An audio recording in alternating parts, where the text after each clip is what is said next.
New Thought Media Network. We are a global broadcast network of positive music, media, and entertainment, inspiring humanity's evolution along the journey of enlightenment and creating a world of love, peace, empowerment, and prosperity for all. New Thought Media Network. Positively inspiring. From the New Thought Media Network, this is the Conscious Reality Show with your host, Sara Stevens Nichols, where conversation plus intention reveals a new reality. Every week, Sara and her guests will discuss what they know and what they don't. Experimenting in front of everyone with what else is possible.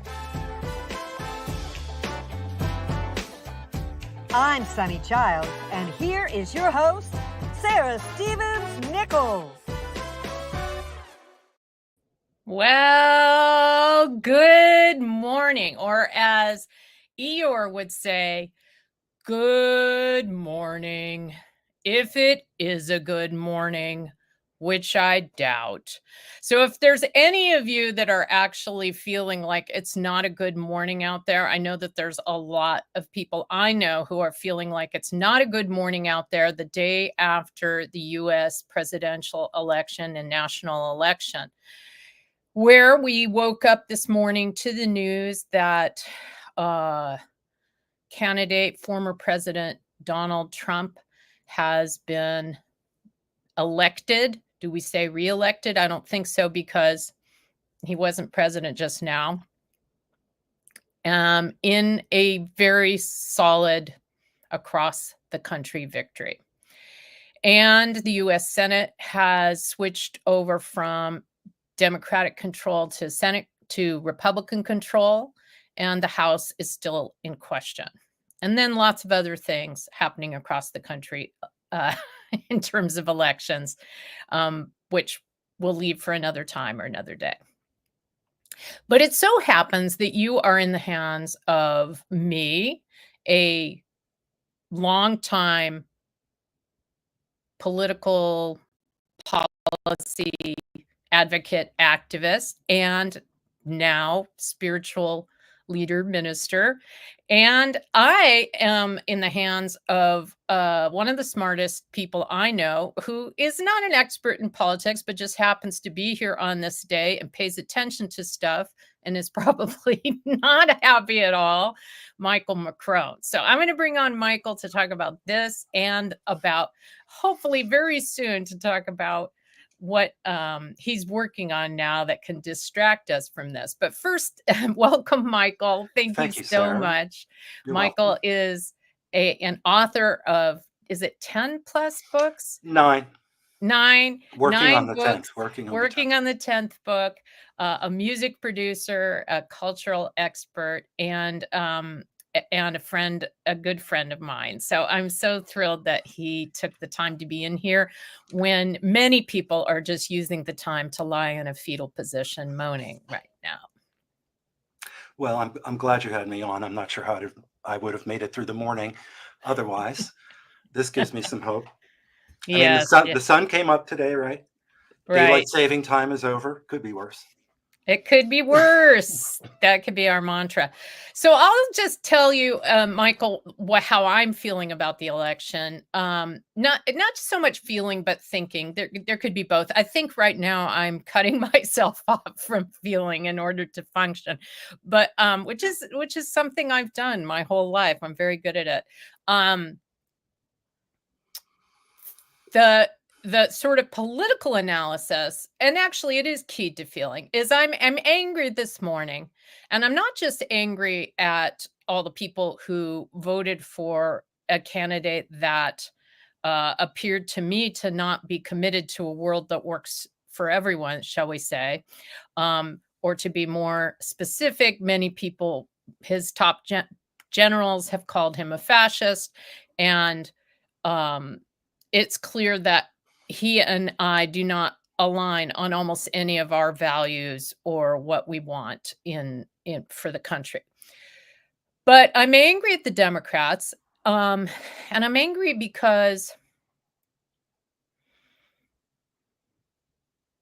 I think that for decades, the Democratic Party has not been paying sufficient attention to the growing gap between rich and poor in this country.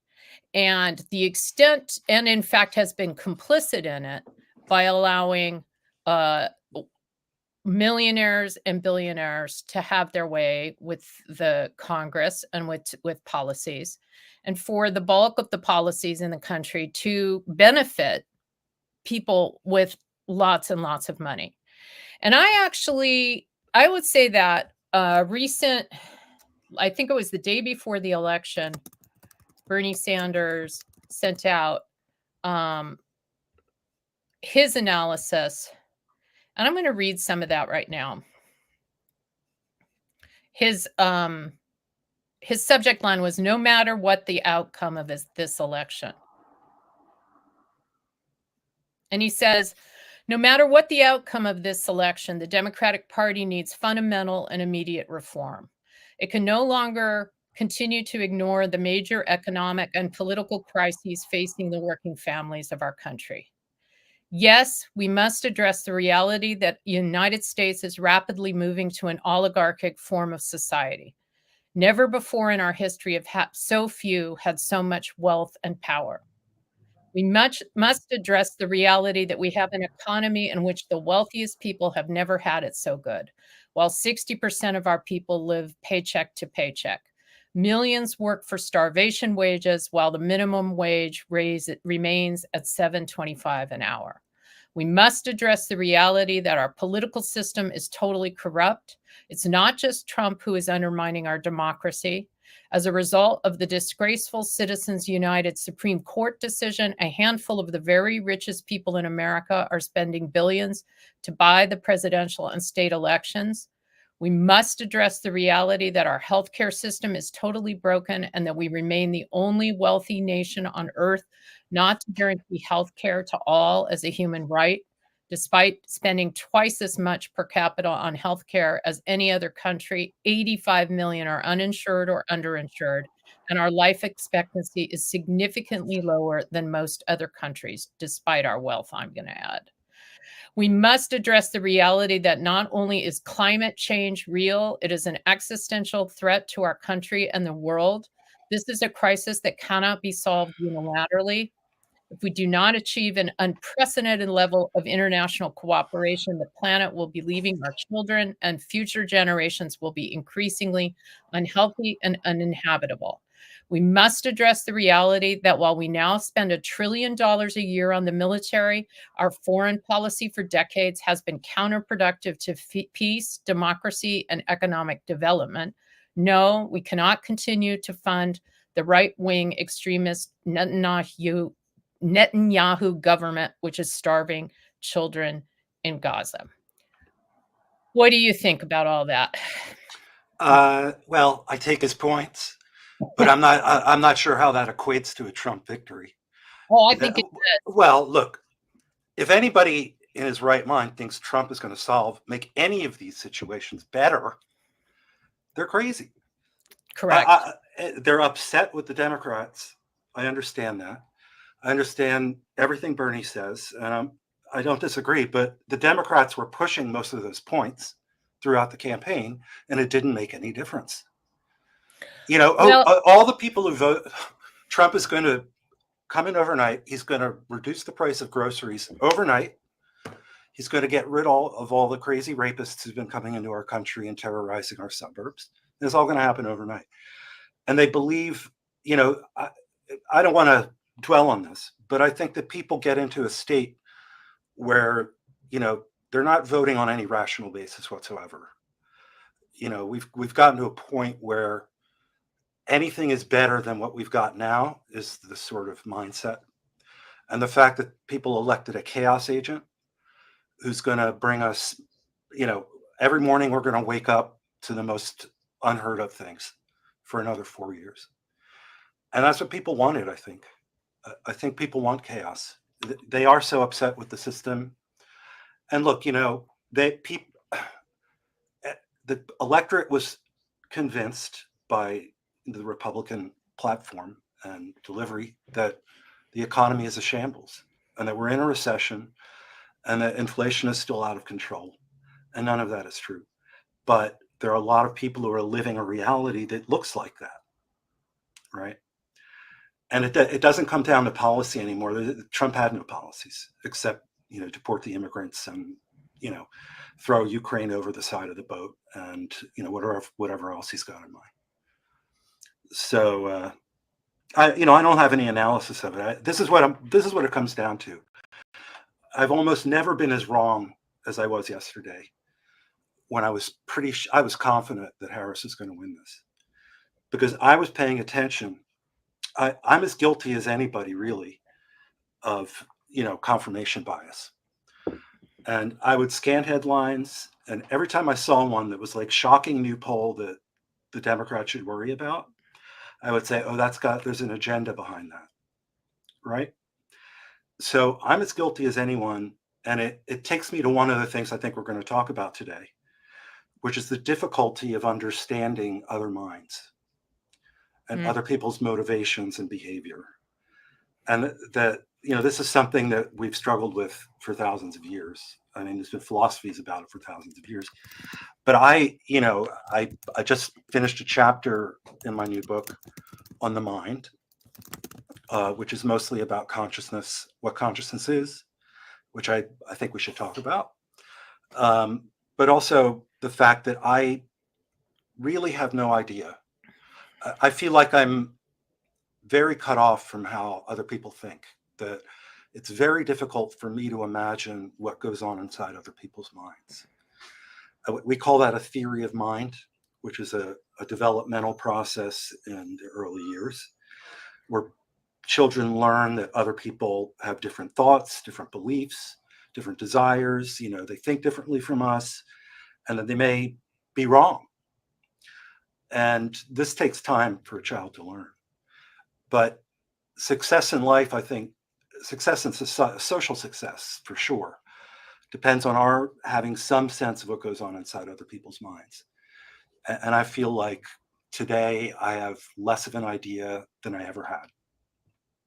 Yeah, I hear you. I'm not going to say the reason that I am as interested as I am in the Bernie Sanders analysis is because I do feel that I feel that the social issues that a lot of people focused on as their reasons for why they were voting for Kamala Harris this time, and possibly for why they were voting for Donald Trump, are used to divide us. Right. And that I do believe that, for example, if it's true, there was a lot of talk about this in analysis that I saw last night, but and in the days leading up to the election. So if it's true that Latino voters voted a great deal for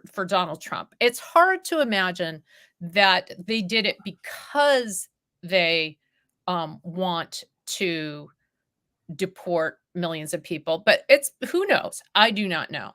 But I think that when you're not benefiting from the Wall Street economy, like every time we talk about the economy being strong, if you're not benefiting from it, then you can be manipulated more easily with these kinds of issues. That's right. And I think that I have maintained for some time, and now we're still talking to the Sara Nichols political analyst blogger more than the minister, but I have been convinced that in 2020, one of the main reasons that Joe Biden did as well as he did was because Bernie Sanders articulated in a credible way, met the anger part of it was that people always liked change, right? And Trump was president, and they were seeing how he was, and they wanted him out, right?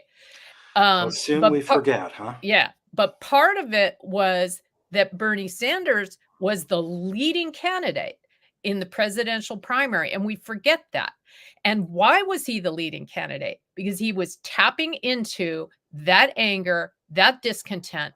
And for the first time since the sort of FDR Roosevelt era ended in the Democratic Party, someone was really speaking to the working people in a real way, like where we don't pretend that,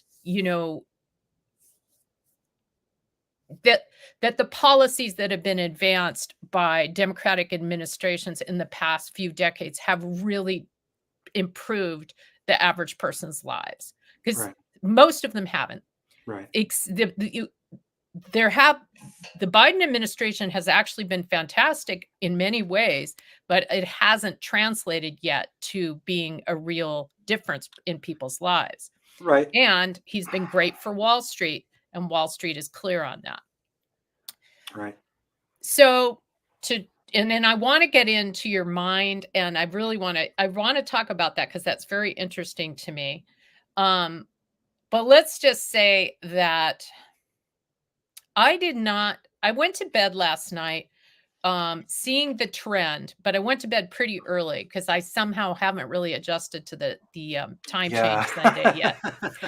And I just felt weary, and I was like, I see the direction this is going, but I'm going to sleep. So I went to sleep, and then I got up the time I usually get up on Wednesdays, 5:30 a.m. to go to hot yoga. And I did not turn on my phone. I did not look at the news. I went to 90 minutes of hot yoga. Good for you. Where I was essentially in a deep meditation the whole time, forced by the heat of the room. I came out of, on the way to hot yoga, I listened to an abundance meditation. In hot yoga, I did keep thinking about the show and what I was going to say. And is it real? Did it really happen? And is that what I'm going to find out?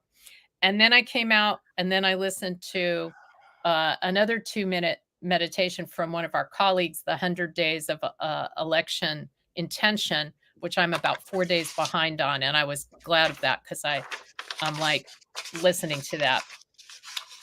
And then I turned on the news, and yes, indeed, it had occurred. Yeah. And I guess I say that because, to paraphrase the old saw, before election, meditate, exercise, take care of yourself, and vote and be an activist. After election, meditate, exercise, take care of yourself, vote, and be an activist. We're going to have to do this whether Kamala Harris was elected or not. Right. It's harder now. It's scarier now for some of us. Maybe for all the people who voted for Donald Trump, they are less scared. And I guess I'm happy for them in the sense that I do not want millions of people to be scared. I'm always very sad about the degree to which those voters are being manipulated. And I don't know how, like, to your point, I've been manipulated too. And sometimes, and I've been inevitable. I've been a willing, I've been conscious of that. I'm going to just put this comment on from Lily. Feeling hopeless. This show is empowering. Good analysis. Thanks for bringing Bernie Sanders into the mix.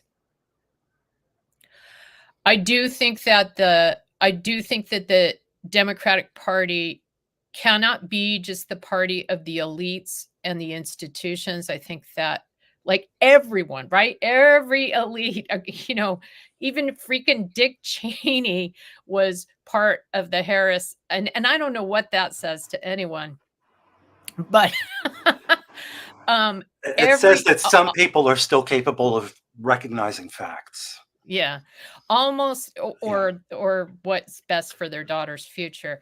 What's best for the world's future? Can you find an economist out there who thinks Trump's economic policies are going to be good for America? No, there aren't any.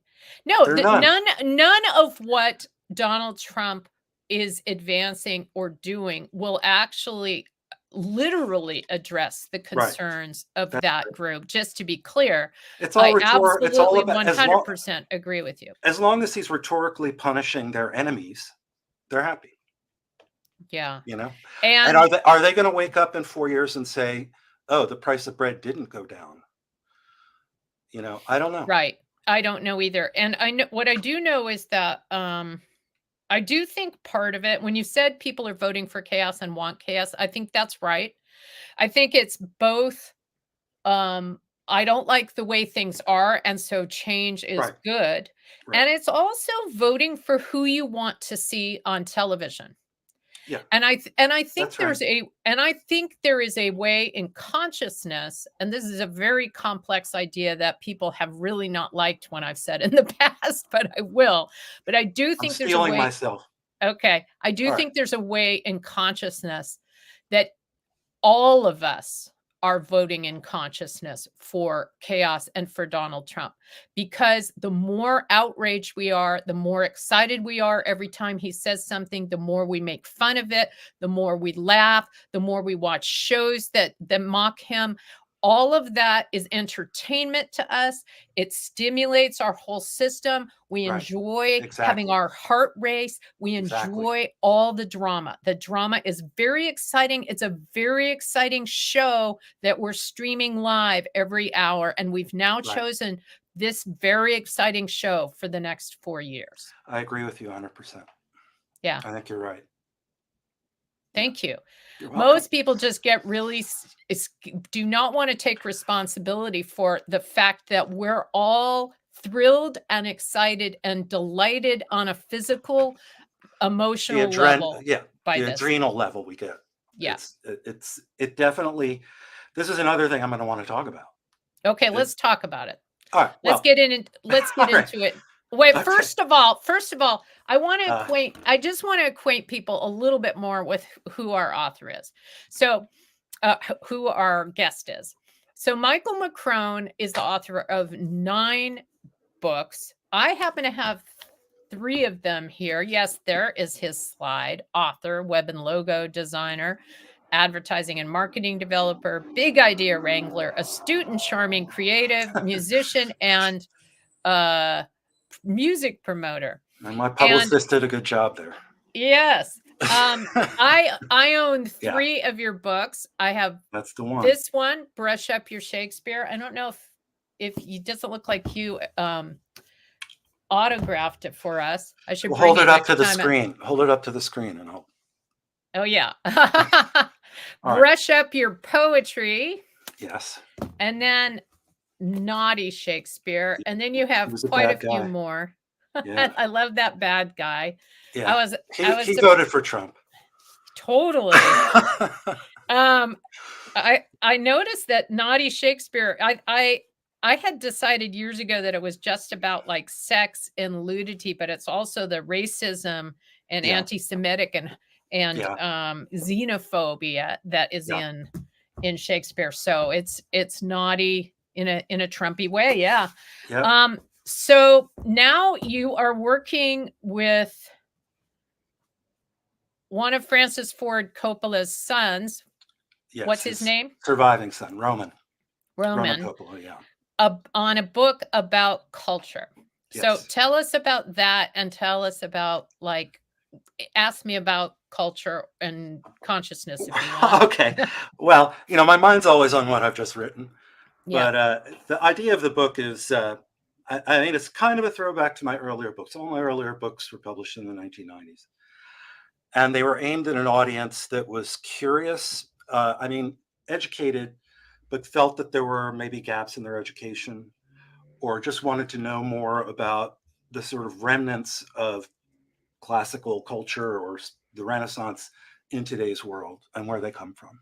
And they're mostly focused on language.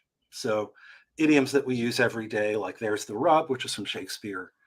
I would take something like that and say, well, let's go back and look where that came from, what it meant. And in the meantime, I'm going to quote you from Shakespeare and explain it to you. Yeah. And my sort of gift, I guess you could call it, was an ability to take bigger ideas and make them more approachable. Mm-hmm. So that's my whole aim here. Okay. Is to take things that, you know, most people don't have the desire or even energy to think about, Yeah. but to open it up to them. Now, you know, I didn't have, you know, this book didn't come out of some sudden, you know, motivation of my own. It came Right. from having Roman call me, you know, write me a letter and say, I love your books. I want you to do another one. Let's talk about it. And wasn't that And pretty much out of thin air? He didn't yeah, it was out even of thin really air. know you, or you Oh, didn't no, know no. him. No. Yeah. He just wrote me. Yeah. And so we've been meeting regularly, talking it through. And he said, look, when I read your books, I think I've got 3 kids, and I would love if they had some book like your books to sort of introduce them to the wider culture and our Yeah. cultural heritage. Now, the whole idea of a cultural heritage is very problematic in today's world. You know, back in the 1990s, it wasn't quite as problematic.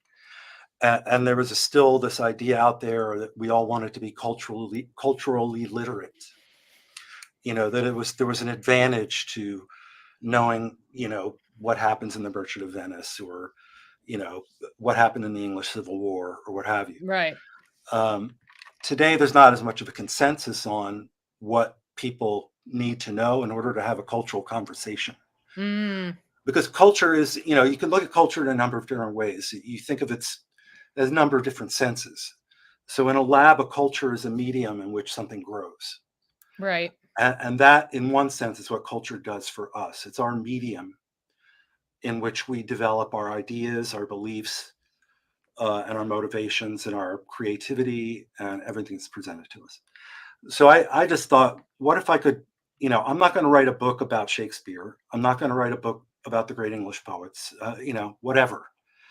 I think everybody can find their own cultural landmark, cultural touchstones. But what this book is aiming to do is to take some of the different aspects of culture and explain how they work and how we can engage with them. Even if they're cultural artifacts that we have no idea what they are. You know, for example, one of the chapters I wrote was on architecture. And going into the book, you know, my architectural knowledge was virtually nil. You know, I knew some of the major styles and some of the major names. Yeah. That's But how I am, and I'm always ashamed of it. And you know, people still harbor a little bit of that shame. And I'm not shaming anybody for, you know, there's plenty that I don't know. But I'm just trying to give people an idea of how you go about learning, you know, engaging with architecture. So the chapter was really about how do you experience it, and what, you know, what are the ways that This we is come the up architecture chapter? Yeah, in the culture book. In the Right. culture book, yeah. Right. So, you know, there's humor, there's music, there's poetry, there's myth, there's banners, there's, you know, all kinds of stuff in the book. So each chapter takes one of these different areas and says, how do you know, what have we thought about this in the past? Where are we now? And where can we go? So that's my idea. And the one I just wrote is on the mind, consciousness. Let's stop there because we're at the time when we need to acknowledge our sponsor, the New Thought Media Network.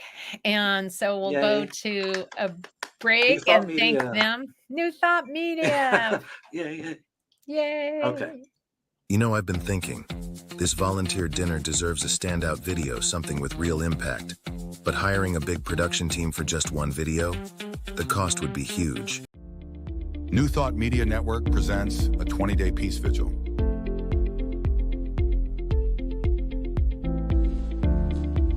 "20 daily meditations for a peaceful transfer of power."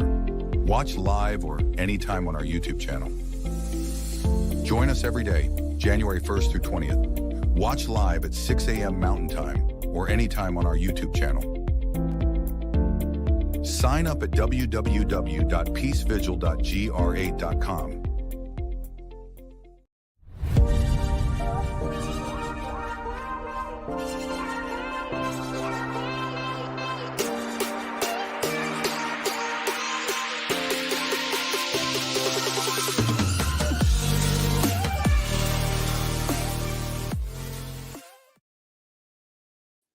Hi. Ah, Peaceful transfer of power. Well, it doesn't. The call to transfer power it peacefully See, doesn't feel as good today as it might have no, a it couple doesn't. days But ago. maybe there are people out there who voted for Trump just because it would be a peaceful transfer of power. Yeah. Anyway, We know how to uh, actually acknowledge elections where I come from. So the mind, yeah, and understanding other people's minds. Tell us what yeah. you're thinking about here. Well, I'd like to ask you what when you call this show the conscious reality show, you say it's conscious Yes. reality. What are the meanings of consciousness there? How is this different from Well, unconscious reality? unconscious reality is what most of us engage in all the time, right? We believe what is in front of us is true no matter what. We are sure that we are sure that people around us are being jerks and that they're harming us in various ways. And that may or may not be true. Right. We're sure, um, well, let's say that more than half the electorate um, is sure that people are that the Democratic Party is engaging in wild, crazy, conspiratorial Right. activities, and that may Right. or may not be true. Right. Um, we're every day, most people are thinking the same thoughts they thought yesterday instead of new thoughts. Well, exactly. And a conscious reality is where I'm actually taking responsibility for the fact that my consciousness and what I think and believe is projecting reality, is actually creating to a certain extent the reality that and how I understand what is around me. So this is a conscious reality show. So we're taking responsibility for our thoughts here, which is why I mentioned that I believe that all of us have consciously created Donald Trump. Right. No, you're correct. I think that's right.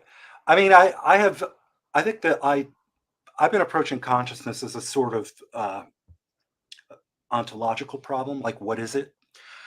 And Do you see this? Yeah, there's this question. uh, Does I, unconscious reality equal bias? well, there are different questions. Look, Yeah. we have to distinguish. You do it. Everybody does it. We distinguish the consciousness from the mind, because the mind is doing all kinds of things all day long for us, without even our awareness. There's the unconscious area where we can't even have access to that, but there's stuff going on that's influencing our behavior and decisions and thoughts. There's a preconscious level where the stuff that's on the tip of our tongue but doesn't quite come to attention. That's also influencing what we do. And then there's what we call consciousness, which is our awareness and our awareness of being aware. So, it's a thinking part of the brain, and it only kicks in when the lower regions of the brain think something needs our attention. Mm, Consciousness is an intentional stance. So we're always conscious of something. Consciousness is always consciousness of, even if it's consciousness right. of a memory or consciousness of our own consciousness, it's always intentional. But even consciousness is suffused with sort of built-in models of the world. So we have stored models in our brain of how the world is built, where we fit into it, how things work. So you can get up in the middle of the night and navigate through your house without turning on the lights, because you have a pretty good stored model in your brain of the house. But that extends to almost everything. We build up stored models. We build up beliefs, preconceptions, beliefs, prejudices. All of these things are sort of patterns that get reinforced in our brain enough that they sort of dig in and are static and are there. And it takes a lot of energy to change them. which is why, there is such a thing as confirmation bias. It's much easier or comfortable and less, energy intensive to just keep believing in our model, so that we have to fit the world to our model and not our model to the world. But in critical situations Hmm. where the model no longer works, that's when we have to really think. That's when our consciousness isn't just awareness anymore, but it's problem solving. And I think that's what you're talking about mostly here, is the sort of, we're in a critical situation where all of these assumptions I have and these automatic things I do every day by habit, and the way I interpret all the perceptions and experience that come in, they get filtered through these, they get assembled and interpreted before they even get to my conscious attention.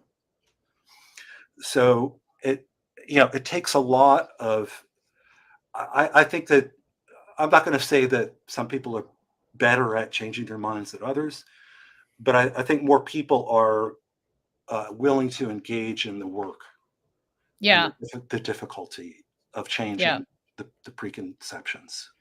Well, now you are making me want to talk about the tool that I was going to talk about Okay, today. let's get to your tool. Tool time. Tool time, which is this comes from Maria Nemeth, the author of Mastering Life's Energies and the Energy of Money. And it's about conclusions creating reality. Yeah. So I'll show it here. I don't know if this is the best way to do it. Maybe Robert can clean it up. But I have a conclusion such as I have to do it myself, and then that affects the evidence that I gather for it, and I gather evidence for that. I do have to get it to myself, do it myself, because every single time when I'm in a group and we have a project, I always have to be the one who does it, or in my family or whatever. It's been true. And then that affects how I show up in the world. I show up as a person who just thinks I have to do it myself, and I just assume you won't do it. And then that affects you and how you show up. So then you don't do it because I'm acting like a person who's going to do it. Yeah, it's and a vicious then that circle. It just strengthens that conclusion. Yeah. And so I gotta get my head out of the way here. Now I can see it better. Come out from the side. I gotta go this way too. And so Nemeth suggests that we come up with new conclusions and we just take it as it's not an affirmation. It's not like me going around saying, I can partner with others. It's actually I call this the thinking person's affirmation, because instead it's like I have a client that is hiring me to look for evidence for this, and they're paying me to look for evidence. And you sort of know what this is like as an author. When you're writing a book, you're looking for something, and you're just talking about this. So I can partner with others, and I gather evidence that I can partner with others, and I just am looking for that. I'm putting my attention to that, and then that affects how I show up, and that affects how others show up. And it is true. Because there's more. There's more to it than just one's disposition. It's also one's behavior. And the focus of attention is the disposition. Is that what you're saying? No, I'm saying there's more to it than disposition. There's also behavior, right? And the way we communicate in various ways, not just through language, but body language, right? The way we focus our attention, the expressions we have on our face, all convey to another person our stance towards them, and that will affect their stance towards us. So what's and it just is a circle that goes around. And I'm just like you. I'm a person who's like, if you want it done right, you've got to do it yourself. And I realize that's off-putting to people, but then again, that's one of the reasons I don't really work with that many people. Well, but I so what reading your blog post this week, and being here on the show made me think that I really have to re-examine that, and that I have to think about ways I can forge or refresh connections with people. and invite them back in, and working with someone else on this book. I'm trying not to be the one who says, "Oh, I have all these great ideas. Here's this great idea. Here's this great idea. Let's do this. Let's do that." Yeah. And wait for the other person to contribute, and to welcome their contribution and figure out what it's like to collaborate. Yeah. Because when I've been in collaborative situations, all right, sometimes they don't work out the way I like, but sometimes they've led to things that I never could have done on my own, and Right. things that are greater than the self. Yeah. So, Well, I'm gonna actually speak to something that happened with regard to the show on that, which is, I think Sunny's going to forgive me if I use this example. So Sunny Childs is a longtime friend of ours who I asked to be the producer on this show. And it was just to be, I originally just asked her to run the tech during this hour. Like, would she yeah, do that? And I joked that a producer is really a big deal, and there's lots of other stuff that you could do as a producer, but that really I'll give her the title producer and no money and nothing else if she would just run the tech during this. she's in it for the glory. And I didn't have a hidden agenda on it, but I did kind of forget who Sunny was. And Sunny, like, that's just not her personality. So she came on and she started really producing. She started, like, creating advanced content, figuring out what guests needed, asking me tons and tons of questions, researching what YouTube could do and what YouTube couldn't do, all this stuff, right? And spending arguably more time on the show than I was spending, and asking me all these questions.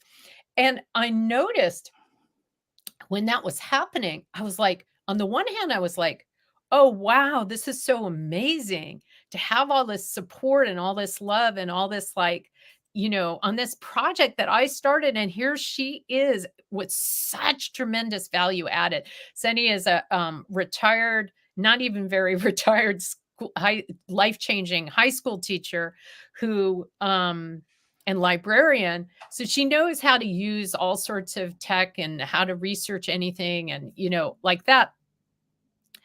And just how to do almost everything. But I was loving it. But then I noticed that I started to actually think, well, Sunny's doing it. I don't need to do it. Sunny's doing this. I don't need to do it. And I started going into this kind of learned helplessness.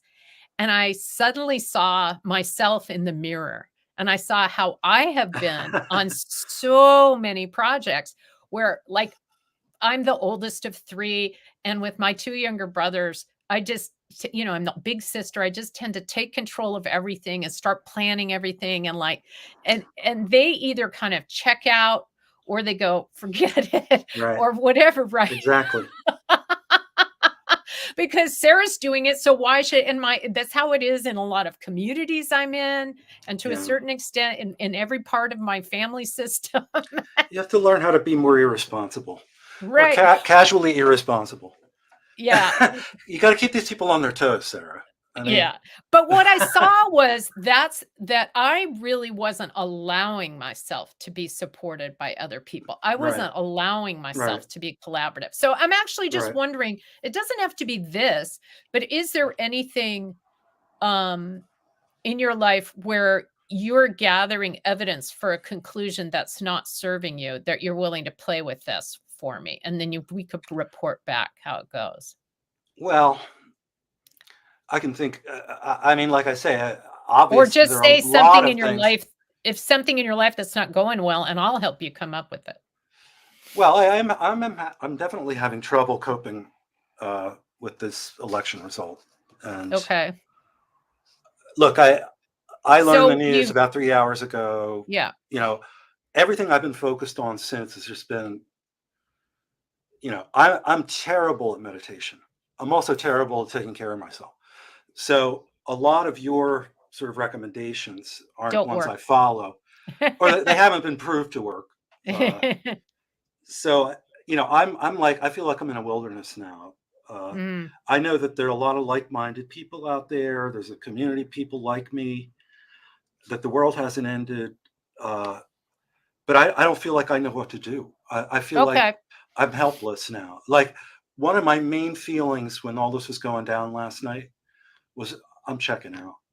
Like, Mm, I can't live through it. Like, am I going to have to stop looking at the news for 4 years? mm, Because it can be, you get sort of sucked into this cycle of this doom cycle, right?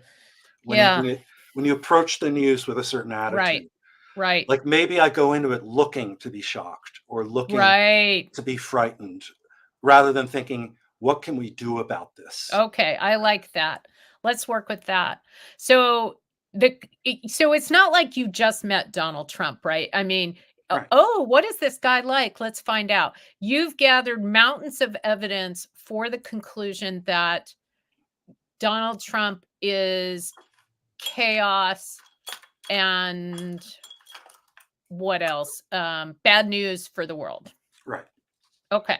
So there's nothing you can do about all that evidence that you've gathered. That's in the file cabinets. Maybe it's behind you on your shelves in some way. It's it's there. Right There's back here. nothing you can do with it. Yeah. So that new conclusion The you hippocampus. you're Go ahead. is you're yeah, the hippocampus, that's fine. I believe in parts of the brain storing information. Um and I also think it's part of what has made us a successful species that we remember what has happened in the past and Yes. we avoid it, Yes. right? Yeah. But we're in Correct. a very different world than we were when we were, cavemen. So it Right. it No, we so developed now, skills that aren't as yeah. useful today. Yeah. So and I don't believe in I am not one of these ministers who believes in, don't read the paper, don't look at any news, don't find out la la la la la la la, sit in the room chanting. I sat in the room chanting this morning and then I looked at the news and then I chant some more and I looked at the news. Now I know that you're not going to chant, but in terms of or I gather that you're today anyway, you're not going to chant.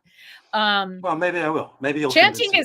Chanting might be easier for you than meditating, Look, honestly, it's one of because the easy. Look, chanting is if you're there's, replacing. to come back to just one other point, there's I mentioned behavior earlier, Yeah. and whenever you're talking about psychology or the mind, that's a subject you can't get away from. And there are people that believe that if you change your behavior, that can change the way you think.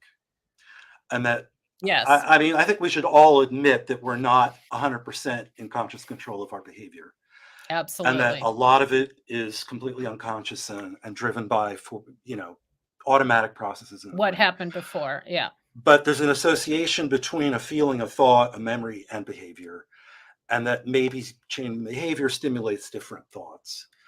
You practice smiling, maybe you feel happier, Yeah. and I'm not sure. I've maybe had experiences like that in the past, but I don't, I find that inconsistent, but maybe I should try it again. Maybe I should, maybe chanting and other sort of ritual behavior can help me cognitively and psychologically Yeah. through this. I do really love chanting and singing. I will say that. And the reason I love it is because it's just because I'm saying it. Well, first of all, you can tell when you're doing it. I can tell them when I'm doing it that it really is there's a deep human need to sing and to chant. Like Yes.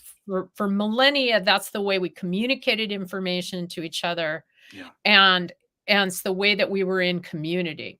So there is something there. But then also and it's probably part of I'm going to guess it's part of your love of music. We haven't talked about you as a musician and a writer and producer, but it's probably part of what your love of music. But one of the main reasons I sing in a choir is because as I'm singing, it's like I'm reprogramming my brain. Yes. Yes. For example, the song that we're singing this week, I need to look it up. It goes, oh yeah. It goes, it's called I Need You to Survive. And it's talking about all of us. And it goes, I need you, you need me. We're all a part of God's body. Stand with me. Agree with me. We're all a part of God's body. It is God's will that every need to survive. You are important to me. I need you to survive. Well, that idea that everyone is important to me and I need you to survive is probably something that's getting me through this week. I'm practicing that song. I'm singing that song. I like it. I may have to give it. I'm going to look up the words and give it I'll a try. send it over to you. But yeah, because it's reprogramming my brain. Right. I mean, the more we rehearse ideas, the deeper they get set in the brain. So if you can rehearse new ideas enough, they take hold of places in the brain where maybe there were other thoughts. So, I think maybe I wish I could get out of my own mind. I really wish I could get out of my own mind, but I can't. But I think music, when I had trouble getting to sleep last night and all these thoughts, I couldn't stop the thoughts. But just thinking of music, thinking of the melody, that can get my mind off of it. Yes. And it's one of the few tools I have. And like every other stimulus that comes in, music changes the actual physical structure of the brain. It's not that it just makes us happy or sad or excited or changes our mind or gives us new thoughts. It's that there's a physical process to it, and our brain is sort of built in a certain way to treat sound in a specific way. And like you say, it's been essential to communication since prehistory. Drama, poetry, they all began as ritual chanting. Yeah. Yeah. Well, and I love the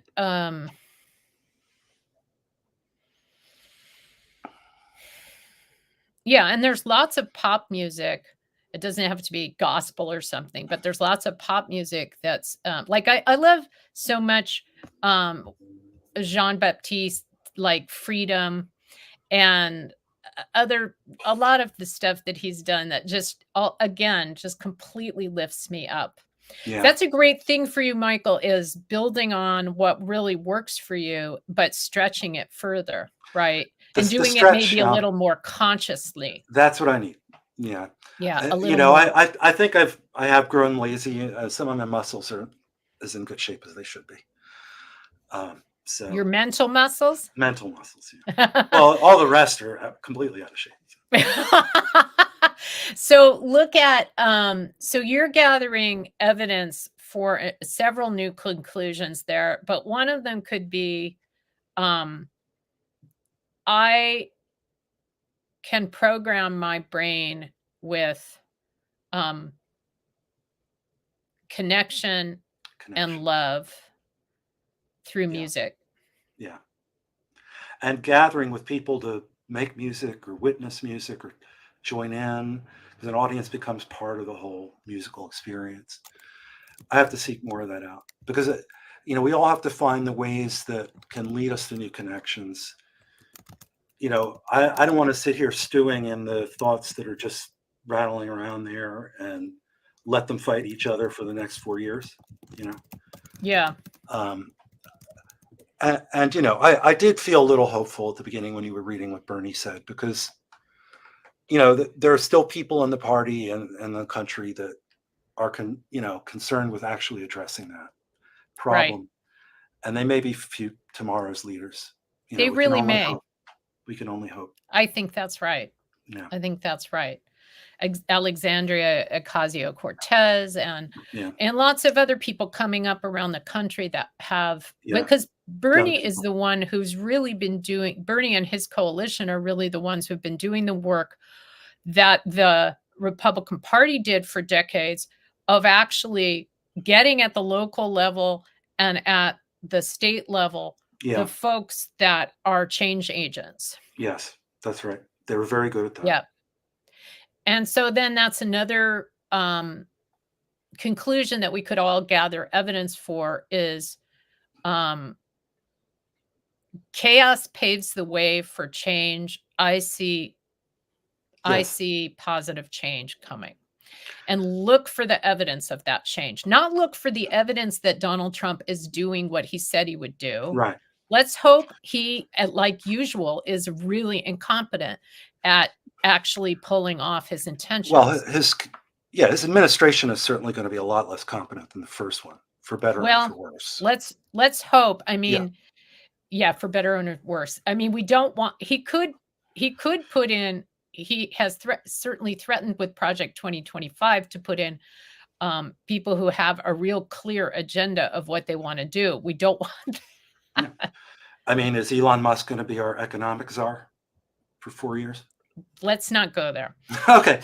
I want to leave us on looking for evidence that the chaos is tilling the soil. Yes, we have to focus. Planting the seeds of tomorrow, that this really is the last gasp of the toxic patriarchy. And it will be if we don't get lazy and take it easy. I spent a lot, I donated a bunch of money this time around. I didn't go knock on any doors. I didn't call anybody. Mm-hmm. So we have to harness, there's a certain way in which we've surrendered our agency, and finding the way back, we need to figure that out. Yeah, that's right. That's right. Well, it has been a pleasure talking to you, Michael, as always. It looks like, I hope you can still hear me. Yes, I think you can. Michael Macrone, our guest, our next guest next week is Dr. Patrick Harbula, who is a guru of mine, author of The Magic of the Soul, Meditation, the Simple and Practical Way, and magical visionary retreat leader. So that'll be wonderful. I totally can't wait to see Patrick, and hope that you all come back and listen to that. And then we have other guests coming up, all sorts of other Jen Byers, investigative reporter, Phoebe Damon, visionary public servant, Paul Edison Lom, geology booster. They're all fascinating. You have to trust me. You've seen them all, so you know that this is the case. This is who we booked here. We book amazing people. It has been a great pleasure being here. I bless this country. I bless all of us. I know that all is well, despite any appearance to the contrary, and that all is somehow unfolding in divine order and timing, even if I can't see how. And so it is. Thanks to our guest, to host Sara Stevens Nichols, and to the New Thought Media Network. I'm Sunny Childs, producer of The Conscious Reality Show. Join us live next Wednesday at 9 a.m. or stream the show at your convenience. Subscribe to Conscious Reality Show YouTube channel so you never miss a show. If you'd like to learn more about us, check out www.sarastevensnichols.com.